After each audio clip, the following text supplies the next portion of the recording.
হাতে তালিকা থাকলে এবং আবেদন থাকলে আমরা সেটা গ্রহণ করতে পারবো এবং পুঙ্খানুপুঙ্খানুভাবে কোরায় গন্ডায় হিসাব করতে পারবো। ধন্যবাদ সকলকে, সবাই আমার সাথে থাকবেন এবং আমাদের ছোট্ট ময়দানে আপনারা অংশগ্রহণ করবেন। 2-4 দিন কষ্টের বিনিময়ে যদি আমরা সেই কাঙ্ক্ষিত আমাদের স্বপ্নের ফসলটা যদি ঘরে নিয়ে ফিরতে পারি, এই বয়সে চাকরি করার কোনো বয়স নাই, এই বয়সে অন্যান্য কোনো কর্ম করার বয়স নাই। সুতরাং এই বয়সে যদি 2-4টা দিন এখানে অবস্থান করার পর যদি আমরা আমাদের কাঙ্ক্ষিত স্বপ্নটা পূরণ হয়ে যায়, তাই এটা হবে এই রমজানের দুনিয়ার জান্নাত আমি মনে করি। তাই আপনারা অবশ্যই আমাদের সাথে থাকবেন। ইনশাআল্লাহ 2-1 দিনের মধ্যে আবারও রেজাল্ট হবে। ধন্যবাদ সকলকে। আপনারা কেউ বিশৃঙ্খলা করবেন না, আপনারা কেউ বিরক্ত হবেন না। আমরা কিন্তু কেন্দ্রীয় কমিটি বারবার হতাশা হই, বারবার পড়ে যায়, আবার ঘুরে দাঁড়ায় কিন্তু। তাই আপনারা আমাদের সাথে থাকবেন। ইনশাআল্লাহ 2-1 দিনের মধ্যে রেজাল্ট হবে। কেন্দ্রীয় কমিটির সভাপতি মনসভায় গেছেন, উনি ফিরে আসবেন, সেই অপেক্ষায় থাকবেন। উনি ব্রিফিং করবেন, সেটা শোনার পর আপনাদের আবেদনগুলো কালেকশন করা হবে। ধন্যবাদ। আসসালামু আলাইকুম রহমতুল্লাহ। ধন্যবাদ। আমরা বেসরকারি, আমরা হলাম বেসরকারি।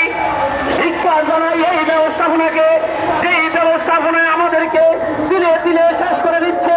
এই পর্যায়ে গুরুত্বপূর্ণ বক্তব্য রাখবেন আমাদের এই সহযোদ্ধা জনাব মোহাম্মদ মুখলিসুর রহমান রংপুর। আমি মুখলিসুর রহমান স্যারকে তার গুরুত্বপূর্ণ বক্তব্য রাখার জন্য বিশেষভাবে অনুরোধ করছি। সম্মানিত সহযোদ্ধা ভাইরা, আসসালামু আলাইকুম।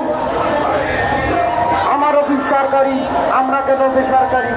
বেসরকারি প্রাইমারি করে দাও সরকারি, আর থাকবো না বেসরকারি, করে দিতে হবে সরকারি। বাদপড়া প্রাইমারি করে দাও সরকারি।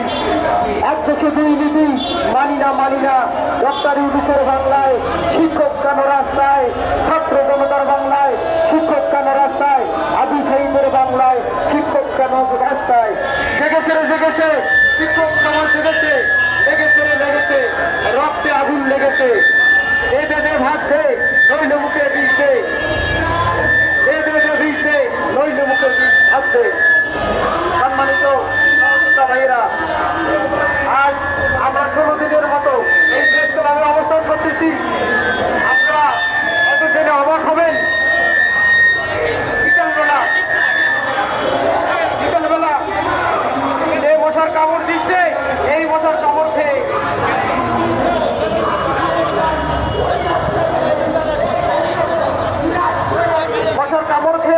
আমাদের এই সহযোদ্ধা ভাইরা আজকে এই প্রেস ক্লাব চত্বরে অবস্থান করতেছে। এটা খুবই দুর্ভাগ্যের বিষয়। মাননীয় শিক্ষা উপদেষ্টা, আপনি একজন শিক্ষক, আমরা একজন শিক্ষক, আমরা আজকে বৈষম্যের শিকার। তাই আমরা এই 26,893 থেকে বাদ পড়ে গেছি। এটা খুবই দুর্ভাগ্যের বিষয়।